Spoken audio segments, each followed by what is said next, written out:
Hello दोस्तों, कैसे हो आप सभी। स्वागत करते हैं आप सभी का युवा शक्ति क्विज में। तो दोस्तों आज देखिए बिहार डीएलएड के लिए स्पेशल रीजनिंग का प्रैक्टिस सेट लेके आए हुए हैं, जो आपके एग्जाम्स के लिए काफी इंपॉर्टेंट रहने वाला है। आज का ये प्रैक्टिस सेट नंबर फर्स्ट है, ध्यान रखिएगा, कंप्लीट जरूर सॉल्व कीजिएगा आप सभी। और देखिए आपसे को बताना चाहते हैं अभी जो है कि बिहार डीएलएड के लिए एप्लीकेशन पे आपको क्लास दिया जा रहा है, जहां आपको टॉपिक वाइज क्लास प्लस में आपको नोट्स और टेस्ट सीरीज आपको प्रोवाइड किया जा रहा है मिनिमम फी में। तो अगर आप एक सीट का सपना देखे हुए हैं, चाह रहे कि 20 से 25 हजार में मेरा डीएलएड कंप्लीट हो जाए दोनों साल का, तो आपको तैयारी बेहतर करके रखना पड़ेगा, क्योंकि अब की बार कंपटीशन काफी ज्यादा हाई है। ध्यान रखिएगा आप सभी। तो आपको उस हिसाब से तैयारी करके रखना पड़ेगा, तभी आप जो है कि सरकारी कॉलेज में एडमिशन ले पाइएगा। तो तैयारी आप सभी कीजिए एप्लीकेशन से जुड़ के, तो वहां आपको कंप्लीट तैयारी करवाया जा रहा है। तो आपसे जाइए फटाफट ज्वाइन कीजिए। कैसे ज्वाइन करना है उसका वीडियो बना हुआ है, वीडियो को देख लीजिएगा, लिंक डिस्क्रिप्शन में दे दिए, अन्यथा कमेंट बॉक्स में भी पिन कर दिए। एप्लीकेशन को आप प्ले स्टोर से जाके डाउनलोड कर सकते हैं, युवा शक्ति जीके क्विज सर्च करके। तो चलिए अब क्लास को हमसे शुरू कर लेते हैं, उसके बाद जो होगा बात करते चलेंगे हम सभी। सबसे पहला क्वेश्चन देखिए आपके स्क्रीन पे, और ये क्वेश्चन जो है वो एनालॉजी का है। पहला क्वेश्चन का आप सभी आंसर कीजिएगा, अगर आंसर पता हो तो नीचे कमेंट बॉक्स में बता सकते हैं। दिए गए विकल्पों में से बेजोड़ शब्द का चयन कीजिए। इनमें से कौन सा एक बेजोड़ शब्द है? कहे तो गुलाम वंश के संस्थापक कुतुबुद्दीन ऐबक थे, तो खिलजी वंश के संस्थापक कौन थे? इस तरह का क्वेश्चन में क्या होता है, ज्यादातर कन्फ्यूजन होता है। ध्यान रखिएगा, इस प्रकार का क्वेश्चन रीजनिंग में याद करना पड़ता है। तो कहे तो जीके का ही सेम टू सेम क्वेश्चन ये है। तो आप सबको बताना चाहिए फ्रेंड कि गुलाम वंश की स्थापना कुतुबुद्दीन ऐबक ने की थी, तो खिलजी वंश की स्थापना किसने की थी? जलालुद्दीन फिरोज खिलजी ने की थी। ध्यान रखिएगा आप सभी। ऑप्शन नंबर क्या हो जाएगा? बी राइट आंसर रहेगा। क्लियर है? आगे देखिए, आगे जो है निर्देश दिया गया है, विकल्प संबंधित शब्द का चयन करना है। कनाडा ओटावा से संबंधित है, तो दक्षिण कोरिया किससे संबंधित होगा? ऑप्शन भी दिया हुआ है। अगर इसे कहें कि अगर कनाडा की राजधानी ओटावा है, तो दक्षिण कोरिया की राजधानी कहां है?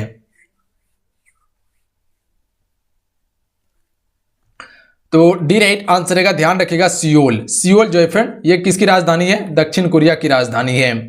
टोक्यो किसकी राजधानी है? जापान की राजधानी है। रोम किसकी राजधानी है? इटली की राजधानी है। और मॉस्को रूस की राजधानी है। तो ध्यान रखिएगा आप सभी, फिर से एक बार रिपीट कर देते हैं, अन्यथा लिख देते हैं, याद रखिएगा आप सभी। जापान की राजधानी है। रोम किसकी राजधानी है? इटली की। इटली की राजधानी है। अब मॉस्को किसकी राजधानी है? रूस की राजधानी है। तो ध्यान रखिएगा आप सभी। सियोल किसकी राजधानी है? दक्षिण कोरिया की राजधानी है। क्लियर है? तो इस प्रकार से भी क्वेश्चन पूछा जाता है, तो थोड़ा सा ध्यान दे लीजिएगा आप सभी। अब देखिए डायरेक्शन से सवाल है, चलिए बनाने का कोशिश कीजिएगा, देखिए बना सकते हैं या नहीं। हालांकि ये सभी टॉपिक आपको एप्लीकेशन पे कवर करवा दिया गया बिल्कुल डिटेल से, और एनालॉजी का जो टॉपिक है वो भी कवर करवा दिया गया आपको। चलिए बताने का कोशिश कीजिएगा, इस क्वेश्चन का राइट आंसर क्या आएगा। तानसेन पूर्व की ओर 50 किलोमीटर गाड़ी से चलता है, ठीक है। उसके बाद दाएं मुड़ता है, ठीक है। और 25 किलोमीटर गाड़ी से चलता है, ठीक है। फिर बाएं मुड़ता है। ये चीज पे सिर्फ गौर कीजिएगा आप सभी, मुड़ किधर रहा है ये चीज पे ध्यान दीजिएगा। और 10 किलोमीटर गाड़ी से चलता है, फिर वो बाएं मुड़ता है। फिर वो क्या कर रहा है? बाएं ओर मुड़ रहा है, ठीक है। यहाँ पे हम थोड़ा सा ड्रॉ कर लेते हैं। उसके बाद क्या कर रहा है? 25 किलोमीटर गाड़ी से चलता है। अब वो किस दिशा के सम्मुख में है, यानी कि हमसे दिशा पूछा गया है। तो यहां से 3 टर्म में क्वेश्चन पूछा जाता है कि प्रारंभिक बिंदु से अब वो किस दिशा में है, प्रारंभिक बिंदु से दूरी कितनी है, या अब वो किस दिशा में चल रहा है। तो इस तरह से क्वेश्चन पूछा जाता है। तो चलिए अब बनाने का कोशिश करते हैं। सबसे पहले इसे हटा लेते हैं और उसके बाद आपको बताते हैं। सबसे पहले आपको दिशा का पता होना चाहिए, हालांकि आपको पता होगा दिशा का। तो सबसे पहले आप दिशा को देख लीजिए, ये क्या है? पूरा दिशा का सिंबल है। उत्तरी भाग को क्या कहते हैं? हम सभी उत्तर कहते हैं। ध्यान रखिएगा, उत्तर कहते हैं उत्तरी भाग को, नॉर्थ कहते हैं। उसके बाद दक्षिणी भाग को क्या कहते हैं? दक्षिणी भाग को साउथ कहते हैं। और ये क्या है? ईस्ट यानी कि पूर्वी भाग है। ध्यान रखिएगा आप सभी। और ये क्या है? वेस्ट यानी कि पश्चिमी भाग है। ध्यान रखिएगा आप सभी, पश्चिमी भाग है। अब यहां से आपको प्रॉब्लम क्या होगा, ये तो आपको पता चल गया कि ये उत्तर है, ये पूर्व है, ये दक्षिण है और ये पश्चिम है। अब आपको कंफ्यूजन ये हो सकता है कि आखिर दायां और बायां कहां जाएगा, उत्तर का दायां कहां होगा, पश्चिम का दायां किधर होगा, पूर्व का दायां किधर होगा, या पूर्व का बायां किधर होगा, या दक्षिण का दायां किधर होगा, दक्षिण का बायां किधर होगा, क्योंकि ये सबसे बड़ा कंफ्यूजन होता है, ध्यान रखिएगा आप सभी। तो बिल्कुल कंफ्यूजन नहीं करना है, बिल्कुल आप याद कर लीजिएगा। देखिए उत्तर में अगर आप खड़े हैं, ठीक है, अगर आपकी मुख उत्तर की ओर है तो आपका दायां जो रहेगा वो पूर्व की ओर रहेगा। कहां रहेगा? पूर्व की ओर आपका दायां रहेगा, क्लियर है। और बायां कहां रहेगा? तो बायां पश्चिम की ओर रहेगा, अगर आपका मुख कहां पे है? उत्तर की ओर में है। तो ये क्या हो जाएगा? बायां हो जाएगा। बायां कहां रहेगा? पश्चिम की ओर। अब देखिए उत्तर का ये आपको याद हो गया, तो दक्षिण का याद करना नहीं है, बस उल्टा कर दीजिएगा। जो इसका दायां है पूर्व की ओर, अब दक्षिण का दायां किधर हो जाएगा? पश्चिम की ओर हो जाएगा, और बायां कहां चल जाएगा? पूर्व की ओर चल जाएगा, यानी कि इसको उल्टा दीजिए, कम हो जाएगा। अब देखिए इसको याद रखना है, दो ही चीज को याद रखना है, ज्यादा कुछ इसमें याद नहीं रखना है। एक उत्तर को याद रखिए, एक पूरब को याद रखिए, बस पलटा देना है। जो पूरब का आएगा उसको पलटा दीजिएगा तो पश्चिम का आ जाएगा। तो देख लीजिए ये भाग है, तो इसे हम सभी क्या कहेंगे? उत्तरी भाग को इसका बायां कहेंगे, ध्यान रखिएगा आप सभी। उत्तरी भाग को क्या कहेंगे? बायां कहेंगे, और निचले भाग को क्या कहेंगे? दायां कहेंगे, पूर्व का। तो अब इसे याद कैसे रखना है? तो एक ही चीज माइंड में आप याद रखिएगा, अगर उत्तर का दायां पूरब की ओर है तो वाजिब है कि पूरब का जो कि बायां कहां रहेगा? उत्तर की ओर रहेगा। बस यही कंडीशन को आपको फॉलो करना है। अगर उत्तर का दायां पूरब की ओर है तो पूर्व का बायां कहां रहेगा? उत्तर की ओर रहेगा, और पूर्व का दायां कहां रहेगा? दक्षिण की ओर रहेगा। तो यह चीज पे गौर कीजिएगा आप सभी, और जस्ट इसको पलटा दीजिएगा तो सेम प्रोसेस हो जाएगा। जो इसका बायां उत्तर की ओर है, पश्चिम का बायां कहां चल जाएगा? दक्षिण की ओर, और जो पूर्व का बायां दक्षिण की ओर है, पश्चिम का दायां कहां चल जाएगा? उत्तर की ओर चल जाएगा। गौर कीजिएगा आप सभी। अब देखिए सवाल बनाने का कोशिश करते हैं हम सभी। ये चीज क्लियर हो गए? नोट कर लीजिएगा आप सभी। जब तक ये प्रॉपर आप याद नहीं रखिएगा तब तक आप सवाल को नहीं बना सकते इस प्रकार का सवाल को। अन्यथा अगर एक टर्म में किसी भी तरह से गलती किए तो पूरा सवाल आपका चौपट होने वाला है। तो देख लीजिए क्या कहा गया था, तानसेन पूर्व की ओर 50 किलोमीटर चला है। तो तानसेन को सबसे पहले हम पूर्व की ओर ले जाते हैं। पूर्व किधर है? तो पूर्व इधर है। मान लेते हैं कि तानसेन यहां खड़ा था, अब उसको पूर्व की ओर चलना है। तो पूर्व की ओर चलना है तो हम यहां चलेंगे, पूर्व की ओर चलेंगे। कितना? 50 किलोमीटर है, ठीक है, 50 किलोमीटर इसको चला दिए। अब वो क्या किया है? दाएं ओर मुड़ा है। इस पे सबसे ज्यादा फोकस कीजिएगा, ये ध्यान रखिएगा कहां आखिर मुड़ रहा है वो। तो दाएं ओर मुड़ रहा है, तो आपको क्या बताए थे? पूर्व का दायां कहां जाएगा? पूर्व का दायां आएगा दक्षिण की ओर। तो ये बिल्कुल किधर आ रहा है? दक्षिण की ओर आ रहा है। कितना? 25 किलोमीटर। 25 किलोमीटर दक्षिण की ओर आया, ठीक है, 25 किलोमीटर कर लेते हैं इसको। उसके बाद क्या किया है? फिर वो बाईं ओर मुड़ा है। ध्यान रखिएगा किस ओर मुड़ा है? बाईं ओर। पहले दाईं मुड़ा, उसके बाद फिर बाईं मुड़ा। तो अब दक्षिण का बायां किधर जाएगा? तो आपको क्या बताए थे?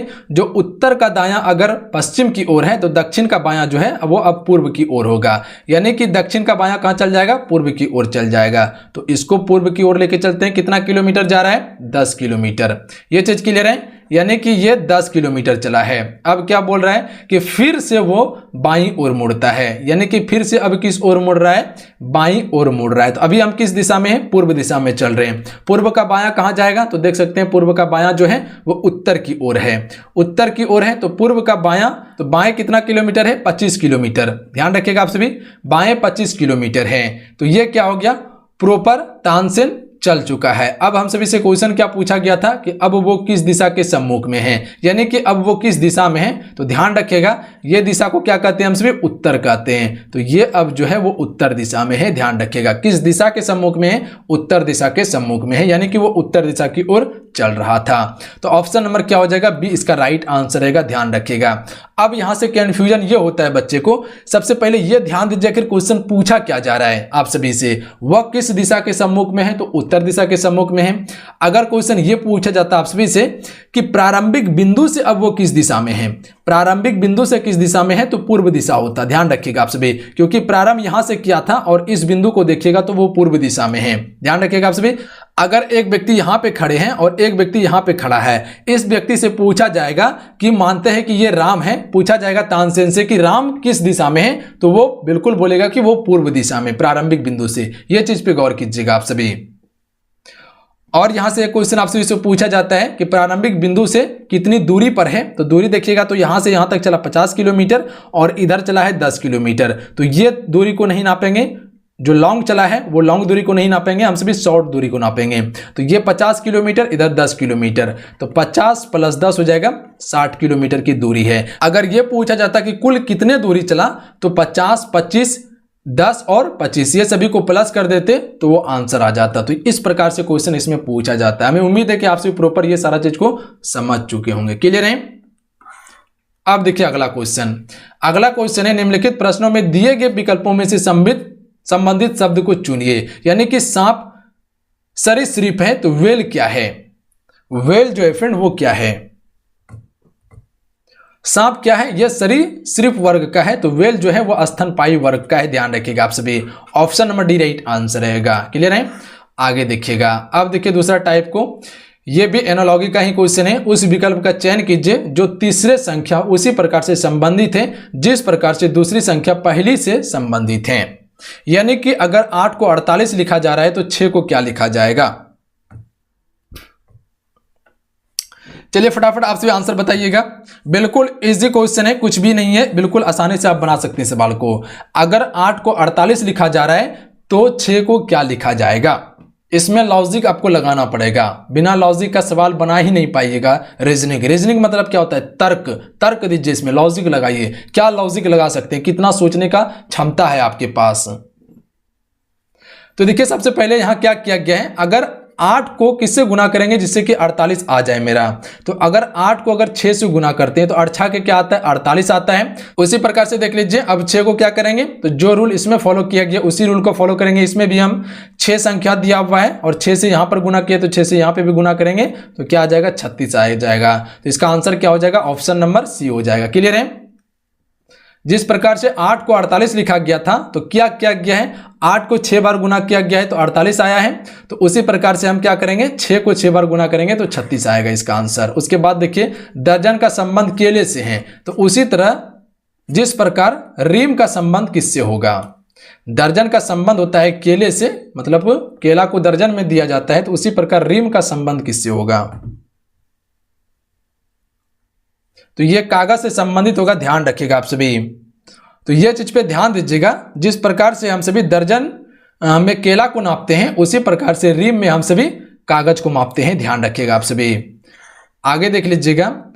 अगला है कि उस विकल्प का चयन कीजिए जो तीसरे पद उसी प्रकार से संबंधित है जिस प्रकार से दूसरा पद पहले पद से संबंधित है। यानी कि के एन को 121 लिखा जा रहा है और 196 लिखा जा रहा है, तो आर यू को क्या लिखा जाएगा? यानी कि के को लिखा जा रहा है 121 और एन को लिखा जा रहा है 196, तो आर को क्या लिखेंगे और यू को क्या लिखेंगे?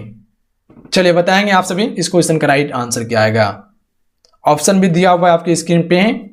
तो सबसे पहले आपको अल्फाबेट का नंबर पता होना चाहिए। बगल में शो कर रहा है, आप सभी देख सकते हैं, इसे आप कॉपी में नोट कर लीजिएगा। अल्फाबेट का नंबर पता होना चाहिए आपको कि कौन सा अल्फाबेट किस नंबर पे। जैसे कि ए का स्थान जो है फ्रेंड वो क्या है? 1 है। बी का स्थान क्या है? 2 है। सी का स्थान क्या है? 3 है। और डी का स्थान क्या है? 4 है। तो इसी प्रकार से आपको क्या करना है? अल्फाबेट का नंबर याद करना है, तभी आप प्रॉपर इस सवाल को बना पाइएगा। तो यहां से आप ध्यान दीजिएगा थोड़ा सा, तो सवाल बिल्कुल बन जाएगा। अगर ये देखिएगा के किस स्थान पे आता है अल्फाबेट में, के का नंबर क्या है?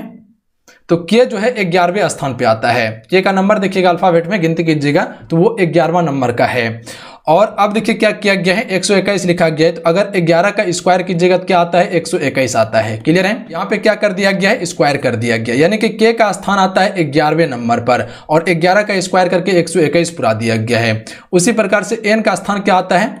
एन का स्थान देखिएगा तो अल्फाबेट में 14 नंबर पर आता है। एन गौर कीजिएगा आप सभी, 14 नंबर पे होता है और 14 का स्क्वायर कीजिएगा तो 196 आएगा। क्लियर है? यानी कि वो नंबर को निकाला गया है अल्फाबेट का और उसके बाद इसका स्क्वायर किया गया है। तो उसी प्रकार से हम क्या करेंगे? आर का स्थान क्या होता है अल्फाबेट में? तो आर का स्थान होता है 18। क्लियर है?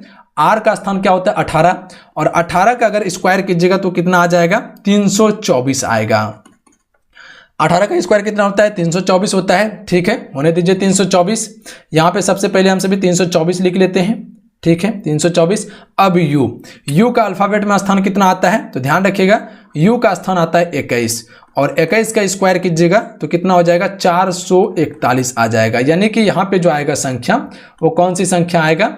यानी कि यहाँ पे जो संख्या आएगा यू का वो कौन सी संख्या आएगा, 441 आएगा। यानी कि 324 और 441 कहाँ पे दिखाई दे रहा है आपको, ऑप्शन नंबर सी में दिखाई दे, सॉरी डी में दिखाई दे रहा है। तो इसका option number D right answer हो जाता। बिल्कुल इजी था, कुछ भी नहीं था इसमें। क्लियर है?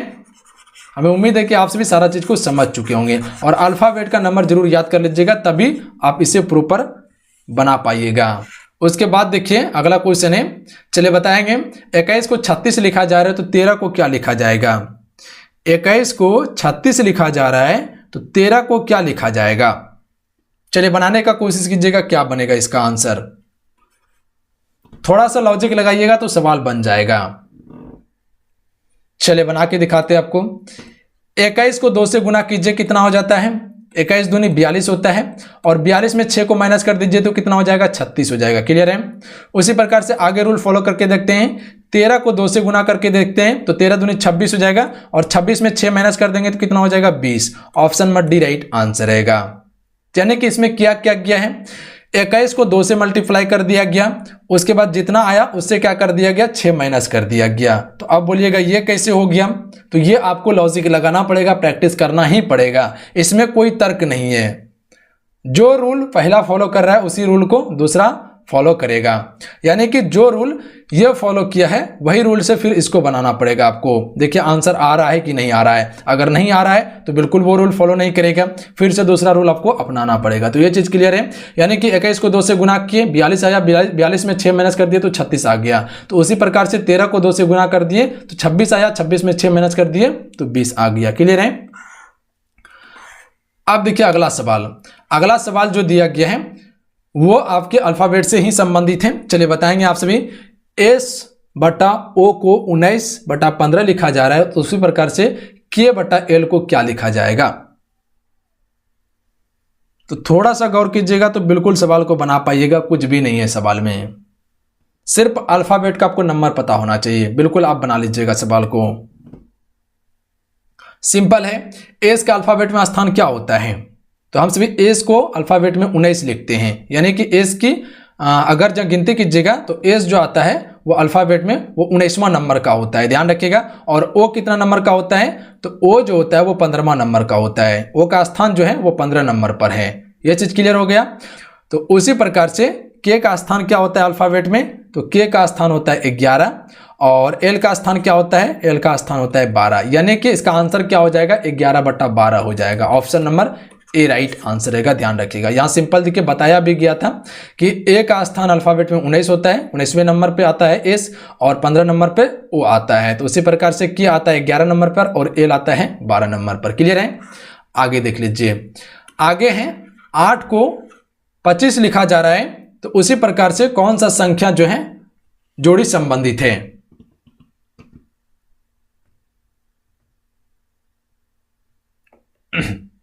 बिल्कुल इजी है, बिल्कुल बना पाइएगा आप सभी। क्या किया गया है, 8 को पकड़िए, क्या कर सकते हैं इसमें जिससे कि मेरा 25 पूर जाए। तो सबसे पहले 25 के आसपास चल के देखते हैं। 8 को 3 बार गुना करते हैं, स्क्वायर भी कर सकते हैं या प्लस माइनस डिवाइड कुछ भी कर सकते हैं, इसमें दिक्कत नहीं है। किसी भी तरह से वो रूल फॉलो होना चाहिए। तो अगर इसको 3 से गुना करके देखते हैं तो 8 तिया क्या होता है 24 और 24 में 1 प्लस करते हैं तो कितना हो जाता है 25 हो जाता है। क्लियर है? उसी प्रकार से अब सब संख्या को हमको चेक करना पड़ेगा, सब ऑप्शन को चेक करना पड़ेगा तभी आंसर आएगा आपका। 15 को अगर 3 से गुना करते हैं तो 15 तिया 45 और 45 में 1 प्लस करेंगे तो कितना हो जाएगा 46 होगा। ये ऑप्शन बिल्कुल गलत है, नहीं पूरेगा क्योंकि यहाँ पे हम 1 प्लस किए हैं तो वहां भी हमको 1 प्लस करना पड़ेगा। अब देख लेते हैं 14 को, ऑप्शन नंबर बी को देख लेते हैं। 14 में 28 चौथिया 42 होता है और 42 में 1 प्लस करेंगे तो क्या हो जाएगा 43 होगा, ये भी संख्या नहीं होगा। अब देख लीजिए 16 का, 16 ने 32 16 48 होता है, ठीक है। और 48 में 1 प्लस करेंगे तो 49 होगा। यानी कि ये रूल बिल्कुल फॉलो करने वाला है। 16 को 3 से गुना कीजिए तो कितना हो गया 48 हो गया और 48 में 1 प्लस कर दीजिए तो 49 हो गया। देख लीजिए ये रूल को बिल्कुल फॉलो किया गया है। ये रूल बिल्कुल फॉलो किया गया। 3 से यहाँ भी गुना किए थे इसको, 3 से यहाँ भी गुना किए, एक यहाँ भी प्लस किए, एक यहाँ भी प्लस किए, यानी कि ये संख्या को 3 से गुना किए, उसके बाद जो आंसर आया उसमें एक प्लस कर दिए, तो ये रूल बिल्कुल फॉलो हो गया। तो उसी प्रकार से 16 वो संख्या है जो कि 3 से गुना करने पर 48 आ रहा है और प्लस 1 करने पर 49 पूर रहा है, यानी कि ये रूल बिल्कुल, ये ऑप्शन बिल्कुल सही है। ऑप्शन नंबर डी को भी चेक कर लेते हैं। 11 ने 22, 11 33 और 33 में 1 प्लस करेंगे तो क्या होगा, 34 होगा। ये भी गलत है, यानी कि ऑप्शन नंबर सी ही इसका राइट आंसर है। अब देख लीजिए, निम्नलिखित प्रश्नों में दिए गए विकल्पों में से संबंधित अक्षरों को चुनिए। चले बताएंगे इस क्वेश्चन का राइट आंसर क्या होगा। जिस प्रकार से ABCD को ZYXW लिखा जा रहा है, उसी प्रकार से GHIJ को क्या लिखा जाएगा।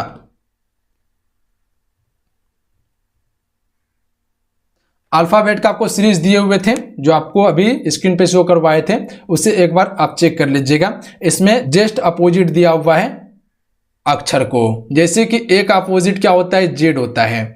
ए का अपोजिट क्या होता है, जेड होता है। बी का अपोजिट क्या होता है, वाई होता है। थोड़ा सा देख लीजिएगा वो जो आपको बताए थे। उसी प्रकार से सी का अपोजिट क्या होता है, एक्स होता है। और डी का अपोजिट क्या होता है, तो डब्ल्यू होता है। देख लीजिएगा आप सभी। तो ये क्या है, अपोजिट में दिया हुआ था। ए का अपोजिट होता है अल्फाबेट में जेड, बी का अपोजिट होता है वाई, और सी का अपोजिट एक्स होता है, और डी का अपोजिट क्या होता है, डब्ल्यू होता है। तो उसी प्रकार से हम भी जी का अपोजिट करेंगे। तो जी का अपोजिट क्या हो जाएगा अल्फाबेट में, तो टी आएगा जी का अपोजिट। ध्यान रखिएगा, जी का अपोजिट जो आएगा वो टी आएगा। और उसके बाद एच का अपोजिट क्या आ जाएगा, तो एच का अपोजिट जो आएगा वो एस आएगा। और उसी प्रकार से आई का अपोजिट क्या आ जाएगा, तो आई का आ जाएगा आर। और उसी प्रकार से जे का अपोजिट क्या आ जाएगा, तो जे का आ जाएगा क्यू। आपको जो वो सीरीज दिए हुए थे वो चीज को गौर कीजिएगा आप सभी। जैसे कि आप ध्यान दीजिएगा, ऐसे लिखा जाता है A B C D E F G H I J K L M, उसके बाद N इसके नीचे आ जाएगा, O P Q R S T U V W X Y Z। देख सकते हैं बिल्कुल सेम टू सेम है। देखिए जी का अपोजिट टी आया हुआ है, बिल्कुल आया हुआ है। यहाँ देख लीजिए, जी का अपोजिट टी आया हुआ है, बिल्कुल है। एच का अपोजिट एस है, बिल्कुल है। आई का अपोजिट आर है, बिल्कुल है। और जे का अपोजिट क्यू है, बिल्कुल है। तो देख सकते हैं ये बिल्कुल अपोजिट वर्ड था, अक्षर था। क्लियर है। तो इसका ऑप्शन क्या आ जाएगा, TSR Q आ जाएगा। कहां पे नजर आ रहा है, TSR Q। Option number C right answer होगा इसका। तो हमें उम्मीद है कि आप सभी इसे प्रॉपर समझ चुके होंगे। तो चलिए आज कितना है, आज की ये क्लास के सलाह आपको नीचे कमेंट बॉक्स में जरूर बताइएगा। अगर आज का ये क्लास अच्छा लगा, हेल्पफुल लगा, तो क्लास को लाइक कीजिएगा और अपने दोस्तों में जरूर शेयर कीजिएगा। और जल्दी आपको इसका दूसरा प्रैक्टिस सेट मिलेगा दूसरे टॉपिक का। तो मिलते हैं। जय हिंद, वंदे मातरम। ध्यान रखिएगा, पढ़ाई करते रहिएगा। और जो क्लास से ज्वाइन करना चाहते हैं, जाइए प्ले स्टोर से एप्लीकेशन डाउनलोड कर लीजिएगा। उसके बाद आप क्लास को ज्वाइन कर सकते हैं। वहाँ कंप्लीट आपको बेसिक से तैयारी करवाया जा रहा है, ताकि आपका सारा कॉन्सेप्ट क्लियर होते चल जाए। वहाँ हर सब्जेक्ट का आपको कंप्लीट तैयारी करवाया जा रहा है मिनिमम फी में। तो आपसे जरूर शामिल होइए, वहाँ आपको कॉन्सेप्ट वाइज सारा चीज आपको समझा दिया जा रहा है। ज्वाइन कैसे करना है, वीडियो बना हुआ है, वीडियो को देख लीजिएगा, लिंक डिस्क्रिप्शन में दिया हुआ है। और आपसे भी टेलीग्राम ग्रुप को ज्वाइन कर लीजिएगा, टेलीग्राम ग्रुप का लिंक भी डिस्क्रिप्शन में है। तो मिलते हैं। जय हिंद, वंदे मातरम। ध्यान रखिएगा, पढ़ाई करते रहिएगा। आप सभी जय हिंद।